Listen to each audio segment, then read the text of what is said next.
A whisper from the past, captured in a single photograph, stirs shadows long buried and secrets too dangerous to forget. Behind the still faces lies a chilling presence, one that haunts not just an image, but the lives it touched.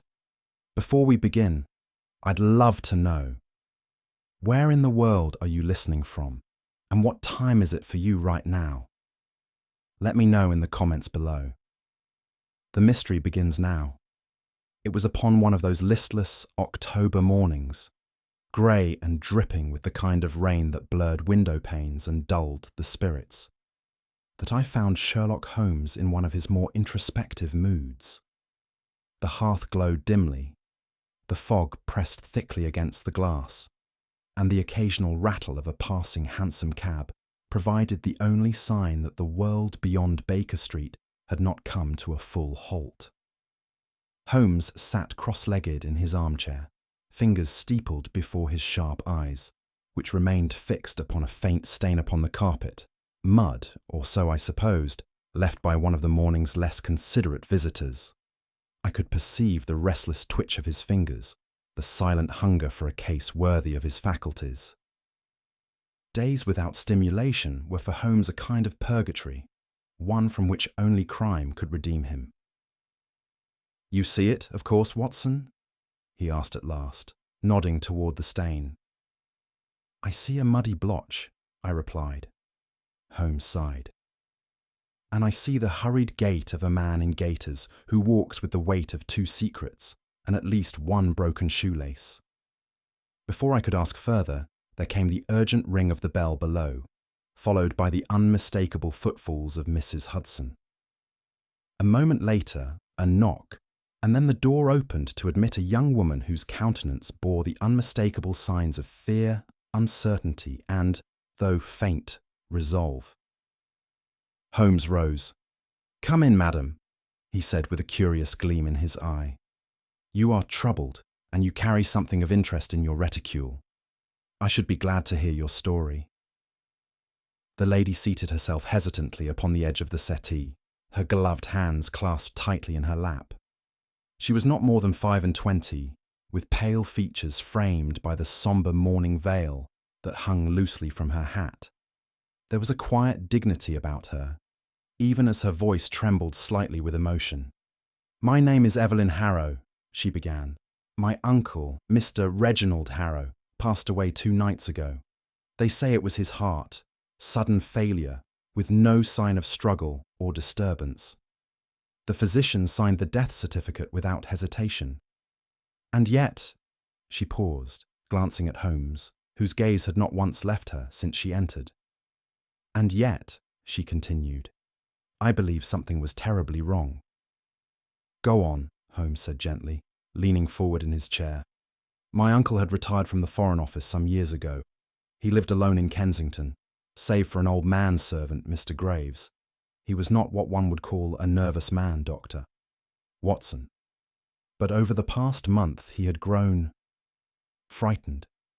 He spoke in riddles, about being watched, about unfinished business from the continent. He refused visitors, and then, without warning, he was gone." "You mentioned something in your letter," I said, recalling the short note that had preceded her visit. "About a photograph." She nodded and retrieved from her handbag a slim leather case, which she handed to Holmes. 4 photographs, she said, taken during a dinner in Vienna 10 years ago. My uncle was always fond of them, until recently. He destroyed the first 3. Only the last one remains. He had hidden it behind a drawer in his writing desk. I found it after his death. Holmes opened the case with a careful hand, his expression unreadable. "And this photograph," he said slowly, "what precisely does it show?" Miss Harrow's voice dropped. "A man, Mr. Holmes, a man I do not recognize, a man who was not there." There was a pause as Holmes turned the photograph toward the firelight. I rose from my chair to join him. It was a group portrait, elegantly dressed men and women seated around a long table, their faces animated with the remnants of laughter and wine.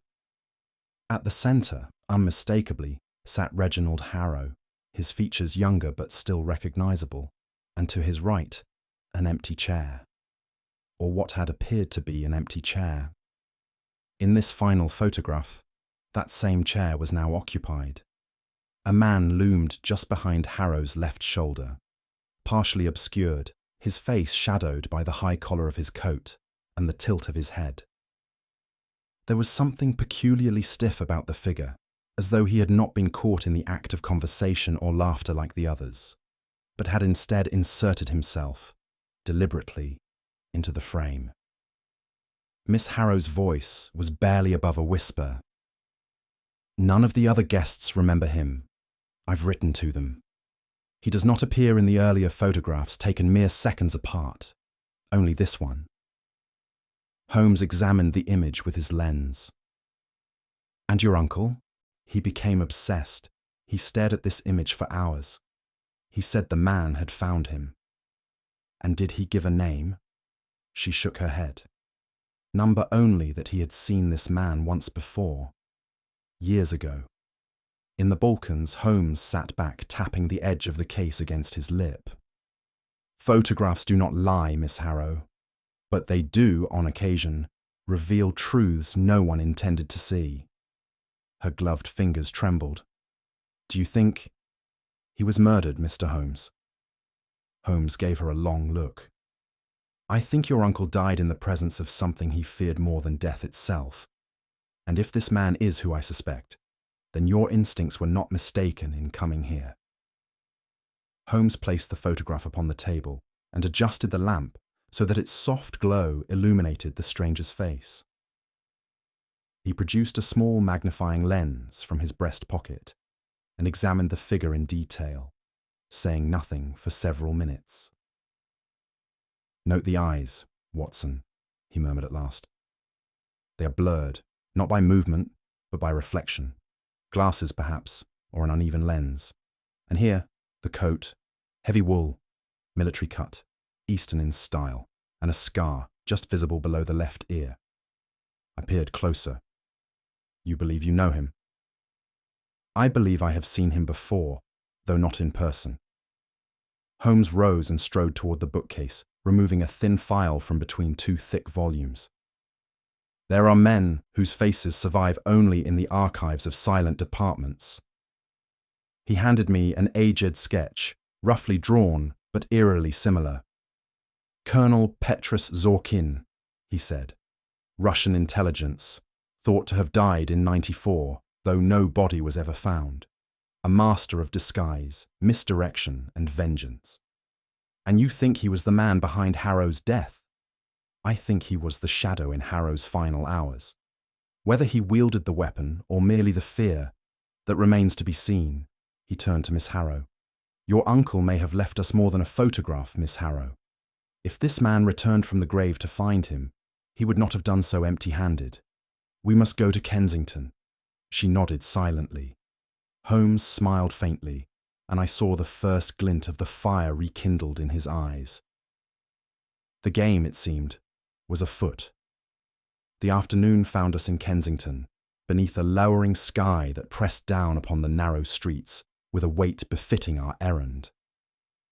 Miss Harrow had written ahead to prepare the household, and we were admitted without delay into the late Reginald Harrow's residence, a fine, ivy-draped townhouse that seemed more sepulchre than sanctuary in the wake of its master's untimely passing.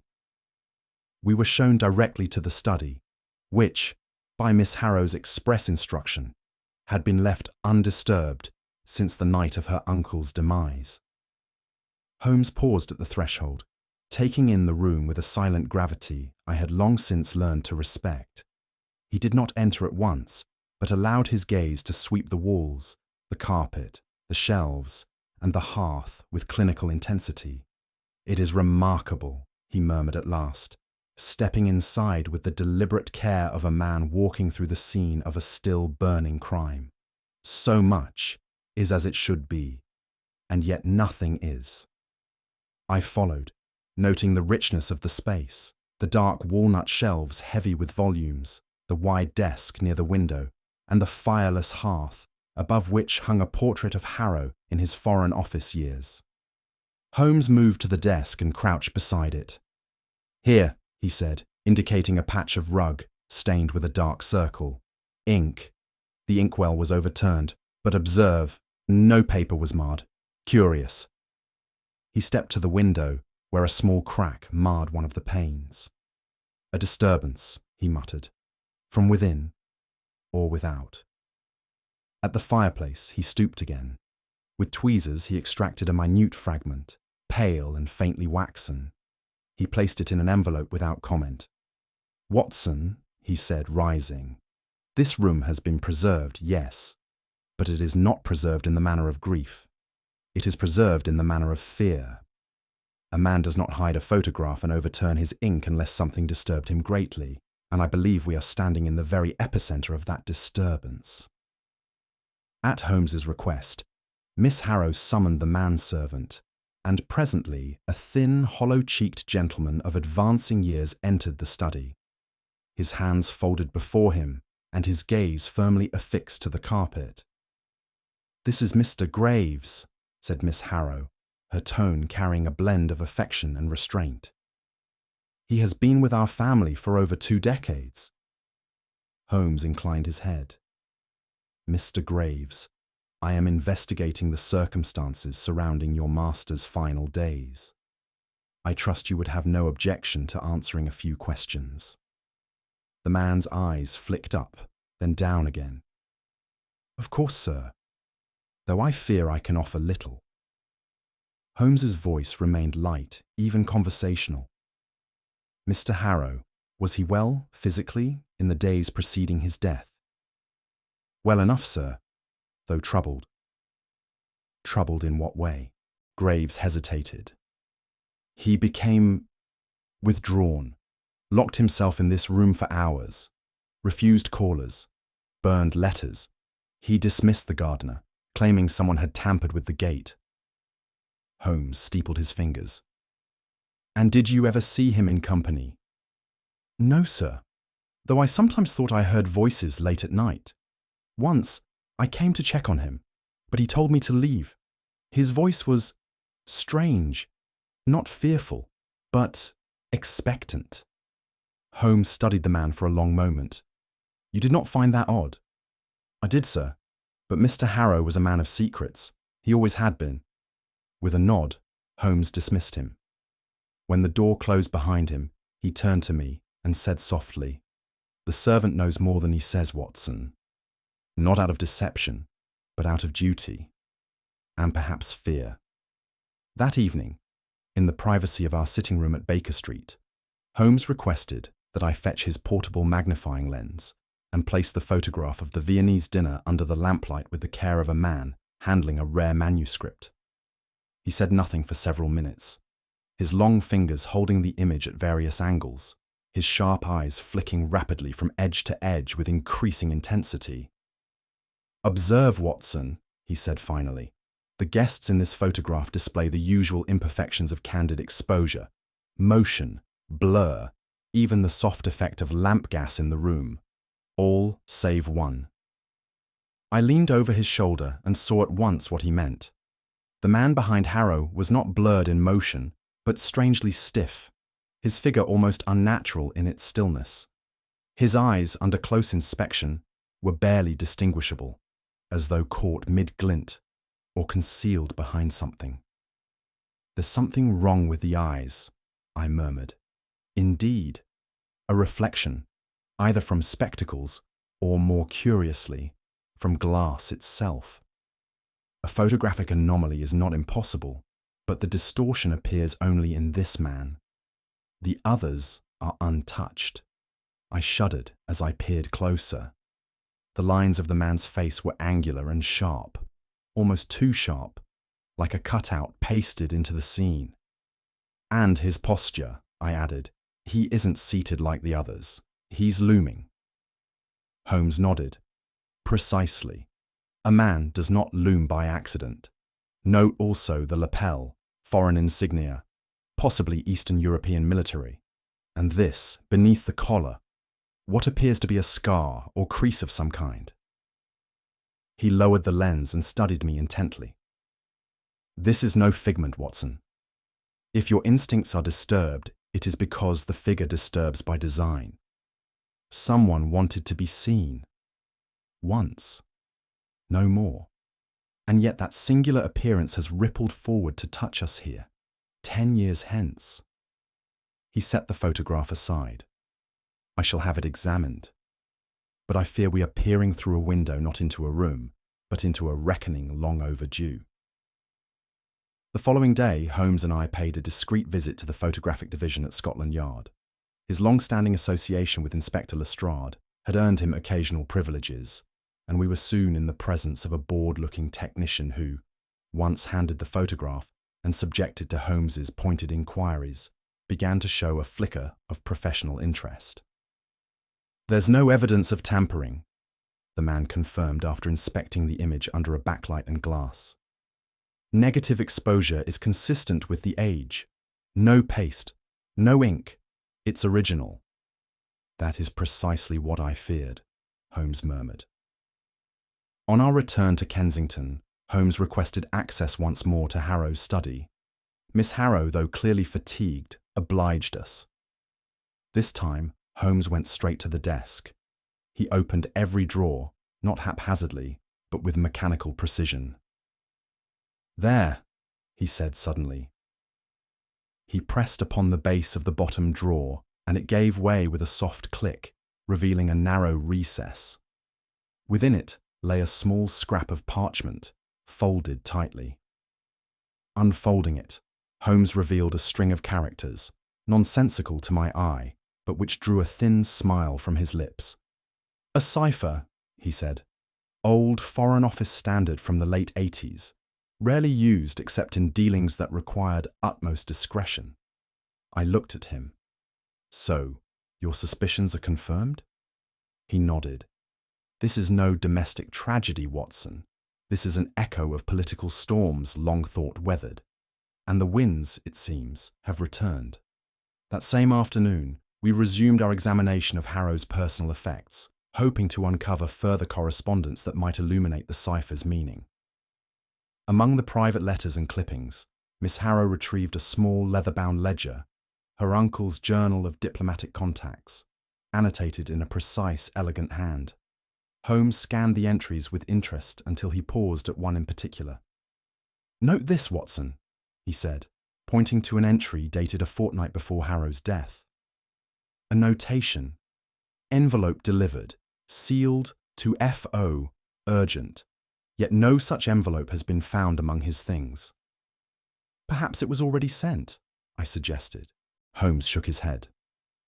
"Unlikely. Miss Harrow has confirmed that no courier was engaged, and the desk drawer in which it was once kept, beneath the cipher, shows the imprint of something long resting within." He turned to Evelyn. "Miss Harrow, did your uncle ever mention sending anything to Whitehall in recent days?" She frowned, considering. "Only that he was writing something of importance. He seemed to agonize over it. I assumed it was a memoir or some such. He said it must be read only by those who understand the cost of silence." Holmes's expression darkened. "Then the envelope was never delivered. It has either been taken or hidden more carefully." "And if it was taken?" I asked. "Then we are not the only ones who know that the man in the photograph once lived. He closed the journal with quiet finality, and we may soon find that he still does." It was 2 mornings later when Holmes, with an uncharacteristic air of urgency, requested that I accompany him to the Foreign Office. He had, as ever, invoked no particulars, but the sharpness of his stride and the grim set of his jaw made it clear that some new line of inquiry had awakened in him both certainty and dread. We were received in a discreet back office by a man Holmes introduced simply as Mr. Fairfax, tall, grey-templed, with the cautious manner of one who carries secrets in his very bloodstream. He greeted Holmes with cordial reserve, and after the requisite assurances of confidentiality had been exchanged, Holmes produced the photograph and laid it on the table between them. "Vienna, 1894, Holmes said. "Diplomatic reception. Reginald Harrow present, and this man here, behind him. Do you know the face? Mr. Fairfax leaned in, and for a moment his expression did not change. But then, slowly, he sat back and drew a long breath through his nose. I had hoped never to see him again, he said. You have seen him? Only in files marked Eyes Only, Mr. Holmes. Colonel Petrus Zorkin, Russian Directorate, one of the old-school fixers. No fingerprints, no identity, save what he wore that week. He vanished during the final weeks of the Balkan upheaval. We believed he was executed by one of his own defectors. There was a death notice, but no corpse. Holmes steepled his fingers. And Harrow? Harrow, said Fairfax, was deeply involved in our Balkan network. He was one of the few who might have been privy to Zorkin's operational routes. And the failed coup of '93. Harrow was its architect. Zorkin was its saboteur. I glanced at Holmes. Then Harrow knew who the man was, and that he had returned. Fairfax nodded grimly. If Zorkin is back, Mr. Holmes, then he comes not as a ghost, but as a reckoner. As we stepped out into Whitehall's sullen light, Holmes was silent for several paces, his gloved hands pressed tightly behind his back, his head bowed in thought. I ventured to speak only when we were well clear of prying ears. Surely, Holmes, I said, if this man was presumed dead for more than a decade, we must treat his reappearance with a measure of doubt. Holmes stopped and regarded me gravely. The dead may not always remain where we bury them, Watson, particularly those whose currency was always deception. He produced the photograph from his pocket once more and held it up to the light. You recall what Fairfax said. No fingerprints, no fixed identity, a master of veils. It is entirely in keeping that such a man might feign death for a decade only to re-emerge when some lingering grudge demands attention.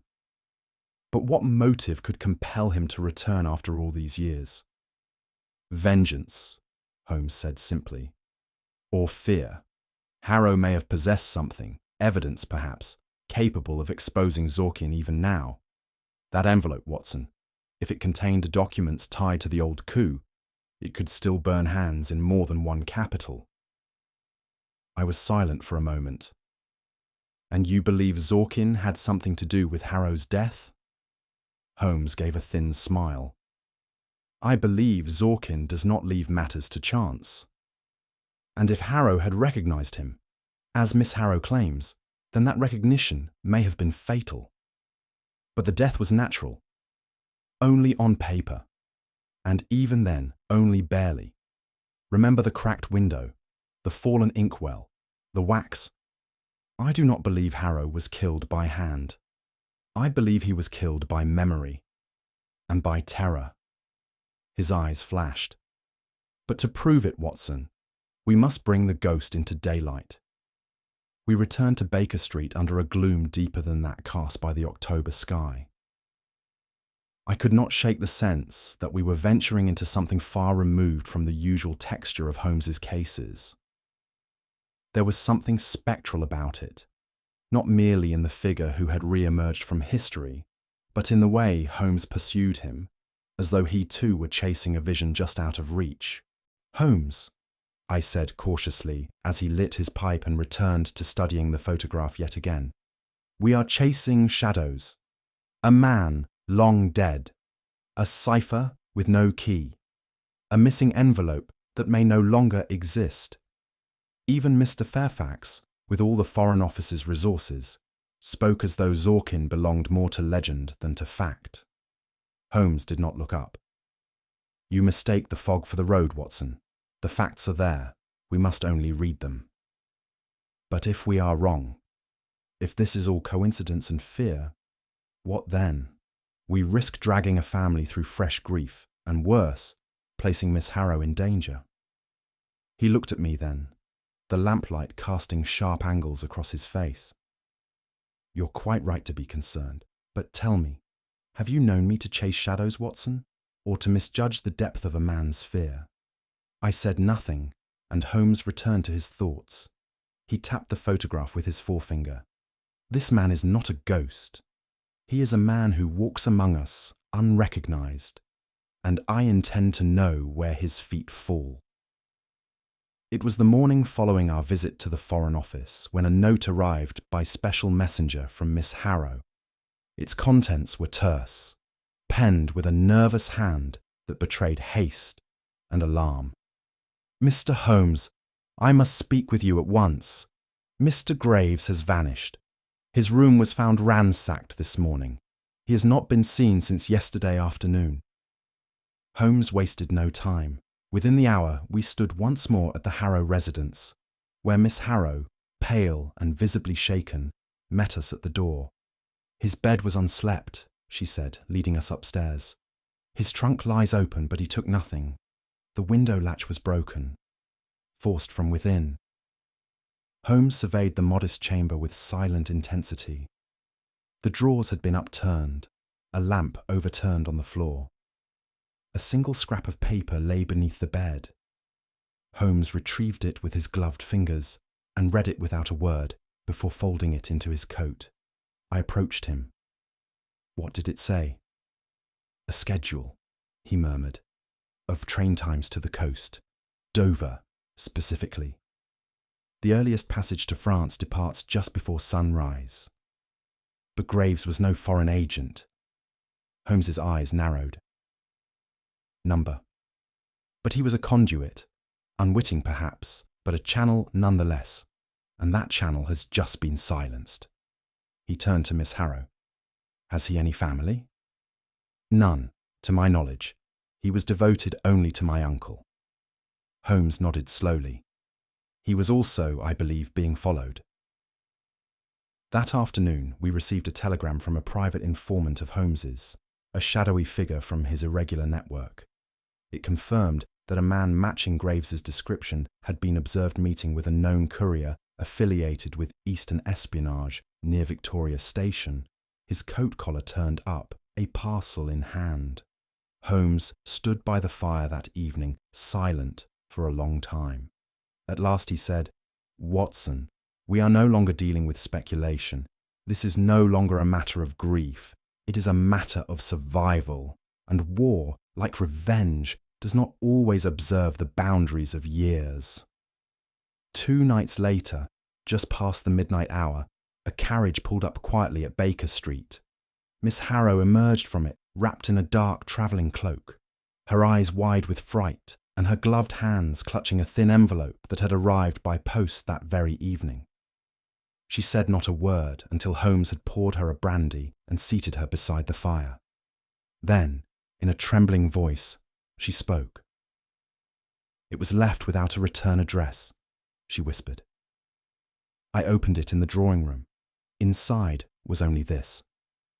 She handed the envelope to Holmes, who turned its contents onto the table. A single sheet, yellowed and brittle, typed in an unsteady hand and unsigned. "The image was never meant to be found. Burn it, or it will burn you. Leave the past buried, or you shall join it." Holmes folded the paper calmly. A warning, not from a friend, not a bluff either. He looked up at her. "Did anyone see it delivered?" "Number it was simply there, among the others." Holmes turned the envelope in his hands. "No postage mark, no seal. Hand-delivered, I suspect," I interjected. "But why now?" Holmes's expression grew sharp. "Because the photograph has become more than a memory. It is now a liability." He excused himself for a moment and returned with a leather satchel from which he withdrew a sealed envelope of his own. "I intercepted this earlier today," he said. "From one of the old message drops near the embankment. I arranged to have it traced. There's been activity again after years of dormancy." He opened the envelope. Inside was a slip of paper, also typed, bearing a brief, enigmatic sentence. "The 4th image must not reach London. Deal with the girl." A silence fell over the room. Miss Harrow sat very still, though her eyes welled with tears. "It is not only her uncle's secrets that are being hunted," Holmes said softly. It is she who now carries the key to them. I turned to Holmes in horror. "You think she's in danger?" "I am certain of it," he said. "And so we must act, not as men pursuing a case, but as men laying a trap." He rose and looked toward the window, where the fog pressed thick and silent. "We now know the photograph is genuine. We now know it was never meant to survive. And most importantly, Watson. We now know that someone is willing to kill to ensure it does not speak." By the following morning, Holmes's plan had taken shape with that same quiet intensity that always accompanied the finest of his operations. There was no flourish in his tone, no drama in his manner, only the firm and methodical progression of a mind several steps ahead of danger. "We cannot rely upon the photograph alone to flush him," Holmes told me as he sealed an envelope with practiced care. "No fox is tempted by the empty snare. We must give our quarry the scent of blood." He penned a brief note and dispatched it by courier to an intermediary within the Foreign Office, an individual whose discreet indiscretions Holmes had once helped shield from disgrace. The note contained a false memorandum, written as though from Evelyn herself, requesting a secure appointment at the Treasury Archive to deliver the original photograph and a translation of the cipher Holmes had found. "The message will be intercepted," Holmes said with certainty. "It is only a question of how quickly and by whom. And if it is not—" He smiled faintly. "Then we are mistaken, and I shall owe you a bottle of claret, but I fear the wine will remain unopened." By late afternoon, Lestrade had been brought into the scheme. Though never the swiftest mind in the yard, he had learned enough humility over the years to defer to Holmes's direction in affairs that exceeded the realm of common theft and street violence. "A trap, you say," he repeated, "and you're certain someone will take the bait?" Holmes turned to him. "If he is the man I believe, Inspector, he has lived too long in the shadows to risk his name emerging into daylight. He must silence the past, and the photograph in his mind is the past." I confess I felt a strange chill at those words, for there was something uncanny about the way Holmes spoke, not as one laying a trap for a man, but as one baiting something more elusive, more malignant. Not Zorkin, the man, but Zorkin, the ghost, whose very presence in the photograph had now drawn the living into the cold light of the dead. The following night, under cover of darkness, we returned to the Harrow residence. Miss Harrow had departed for the safety of an undisclosed location under Holmes's insistence. The house was left silent but prepared, each room staged to reflect the very evening of her uncle's death. Holmes had gone so far as to instruct that the study be restored precisely, the curtain tied just so, the fire left low in the grate, and the duplicate of the photograph placed prominently upon the writing desk. A subtle lamp burned behind it, illuminating the image like an object of veneration, or, perhaps more fittingly, of invitation. Lestrade, armed and stoic, took his place behind the drapery. I was concealed behind a tall cabinet in the corner. Holmes, for his part, chose the shadows behind the bookcase, his breathing calm and measured. No one spoke. The only sound was the low ticking of the mantel clock and the occasional creak of timber as the house settled into its long watch. Time passed slowly. 10 o'clock gave way to 11. I could feel the dull ache of waiting settle into my shoulders. But Holmes remained motionless, his gaze fixed upon the French windows that opened to the garden. At last, sometime near the stroke of midnight, I sensed the change. It was not noise that gave it away, but the sudden absence of stillness, the sort of tension one feels before a storm. I saw Holmes shift ever so slightly, his hand tightening around the cane he held, his ear cocked to the wind. The window latch moved, slowly, softly. And then, with scarcely a whisper of sound, the window parted. A shape passed through, a tall figure in dark clothing, with the unmistakable silhouette of the man I had seen now too many times in the fourth photograph. He moved with a deliberate caution, his gloved hands already outstretched toward the desk. Holmes did not wait. "Hold where you are!"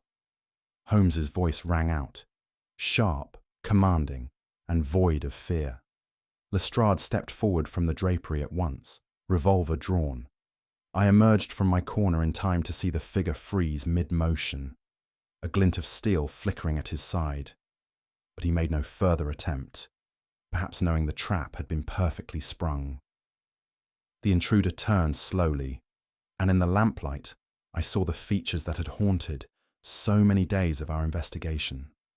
The hollow cheeks, the heavy coat collar, the faint scar below the left ear.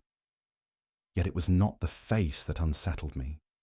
It was the eyes. Cold, alert, and utterly without remorse. Holmes approached him slowly.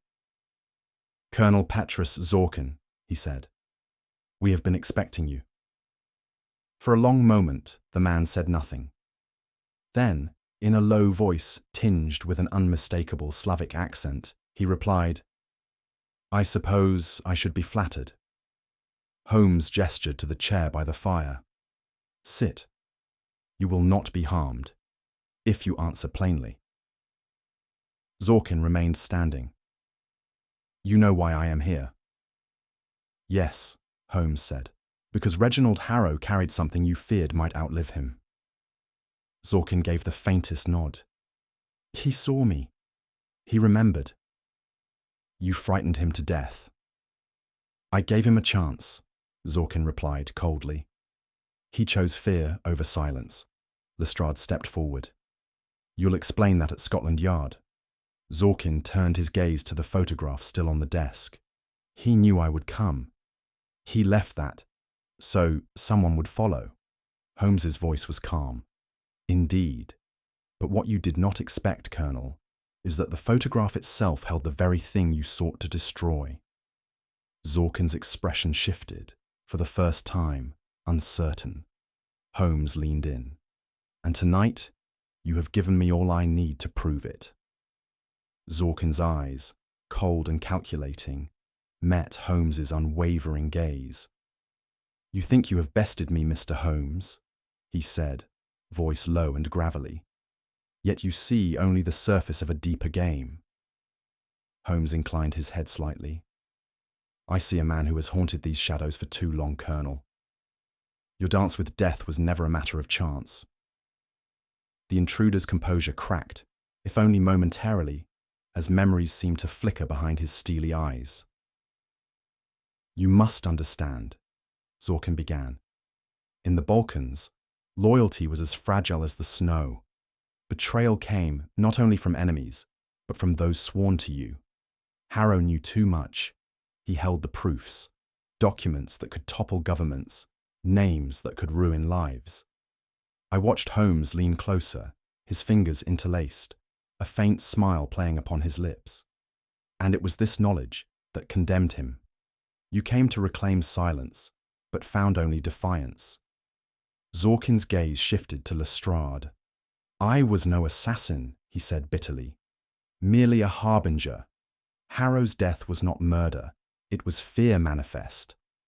Holmes's voice was firm. "Fear can be as deadly as any blade. Yet your presence here tonight has sealed your fate." The Russian's shoulders sagged in reluctant acknowledgement. "Perhaps. But I would have no cause to return had Harrow not left a warning for those who followed." I caught Holmes's glance then. The gleam that signalled the final piece was within reach. Holmes moved swiftly to the writing desk and, with a practiced hand, lifted the framed photograph from its resting place. Carefully he examined the edges, his fingers seeking any irregularity.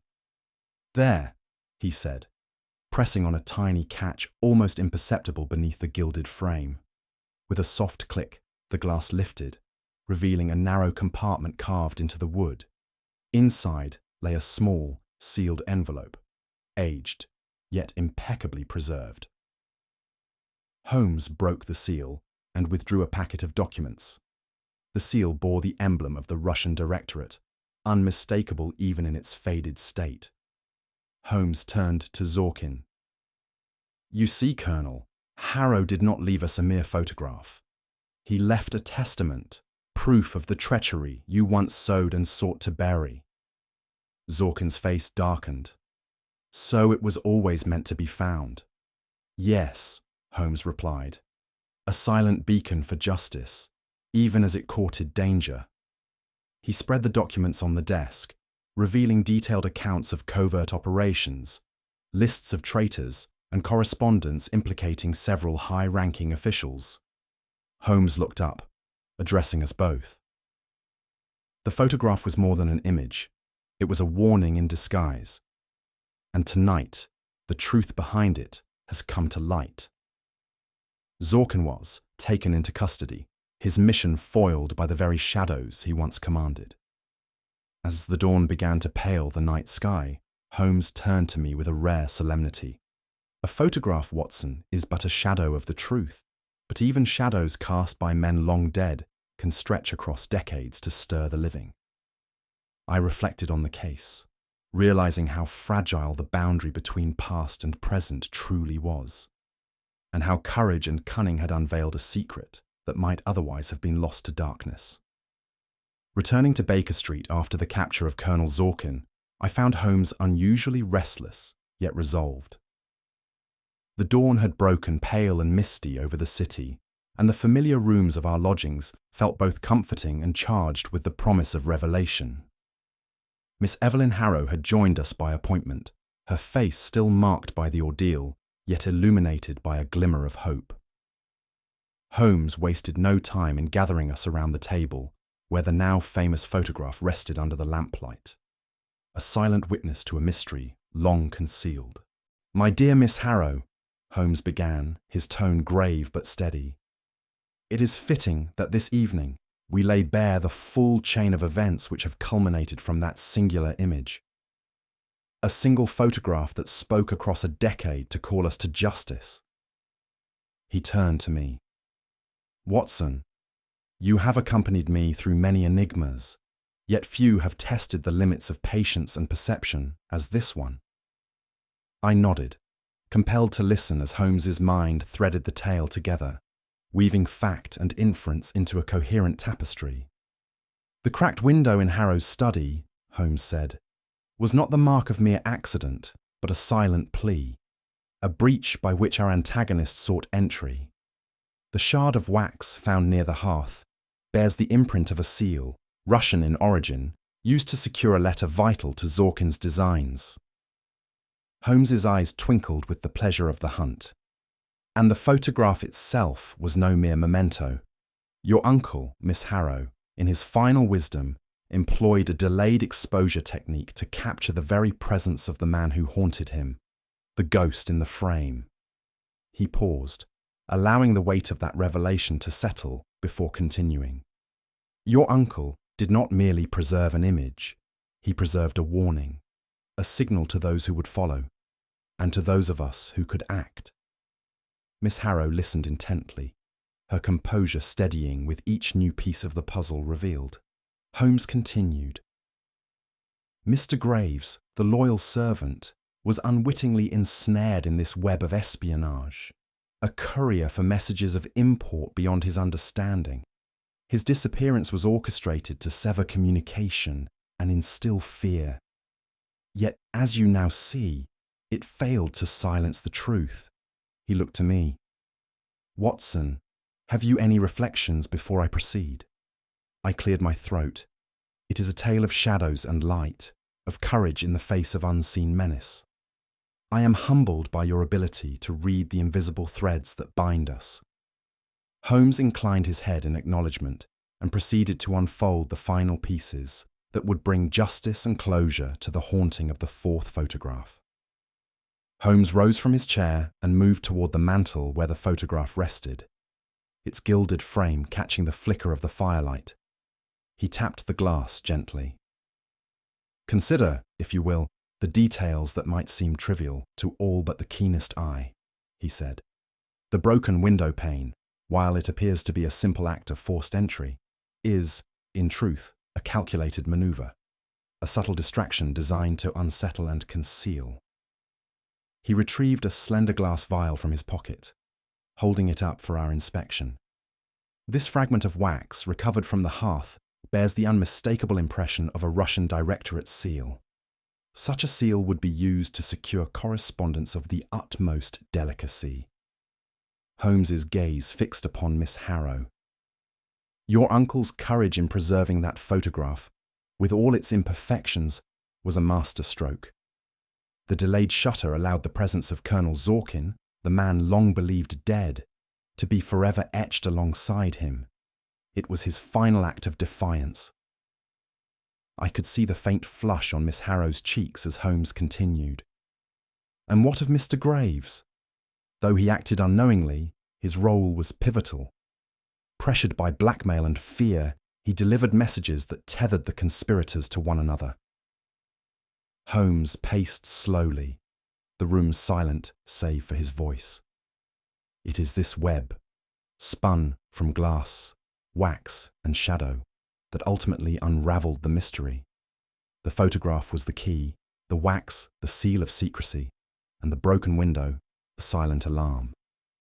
He folded his hands behind his back and turned to face us. Justice, though long delayed, is never denied when the facts are pursued with patience and precision. Miss Harrow's eyes glistened. Thank you, Mr. Holmes, for uncovering what none dared to speak aloud. Holmes smiled, the first warmth I had seen on his countenance in many days. Miss Harrow, it was your uncle's bravery and your own resolve that made this possible. The past, though dark, need not imprison the present. I, too, felt the weight of the journey behind us and the quiet promise of peace that now seemed within reach. Holmes's gaze settled upon the photograph once more before turning to Miss Harrow. There is one final thread to this tapestry. Mr. Graves, the faithful servant. He paused as if weighing his words. Though Mr. Graves was never a conspirator, he was entangled in the web more deeply than he could have imagined. Pressured by threats and the shadow of blackmail, he served as an unwitting courier for those who sought to suppress the truth. Miss Harrow's face paled at this revelation. He never told me. Fear has a way of silencing even the most loyal. Graves's disappearance was intended to sever the last connection to your uncle's secrets. Yet his role, however reluctant, was indispensable in the enemy's designs. Holmes's tone softened. In this drama, he was the pawn caught between kings. I reflected upon the devoted man we had met, his loyalty unwavering, yet his silence purchased by unseen menace. It was a grim reminder that even the most innocent may become ensnared in the machinery of intrigue. Miss Harrow sat beside the hearth, her hands folded tightly in her lap. The evidence was now laid bare, the danger past, but the weight of it seemed to press heavily upon her. I have considered, Mr. Holmes, she said quietly, what to do with the documents and the photograph. The Foreign Office may act upon the papers, but the image, I fear it will only bring further peril. Holmes nodded solemnly. There is wisdom in your caution. Some truths, while necessary, must be handled with discretion. From a drawer, Holmes withdrew the original photograph, the one that had caused so much turmoil. He held it up for a moment, eyes tracing the ghostly figure etched within. Miss Harrow, he said, there are faces in this world best left in shadow. Some stories that demand silence as their final chapter. Without ceremony, he placed the photograph into the fireplace. The flames caught swiftly, swallowing the fragile paper and image. The room filled with the faint scent of burning varnish and old paper. Holmes regarded the dying embers with a measured calm. Some memories are better left unframed, and some secrets better consigned to flame. Miss Harrow's eyes glistened, a mixture of relief and sorrow. Thank you, Mr. Holmes. for uncovering the truth, and for knowing when to let it rest. As I sat by the window that night, the city lights twinkling faintly through the fog, I pondered the strange case that had unfolded so quietly, and yet with such profound consequence. Holmes, ever the enigma, had reminded me once again that beneath the surface of the mundane lay depths of human ambition, fear, and courage. "A photograph, Watson," he said softly as we concluded our deliberations, "is but a shadow of the truth. But even shadows cast by men long dead can stretch across decades to stir the living."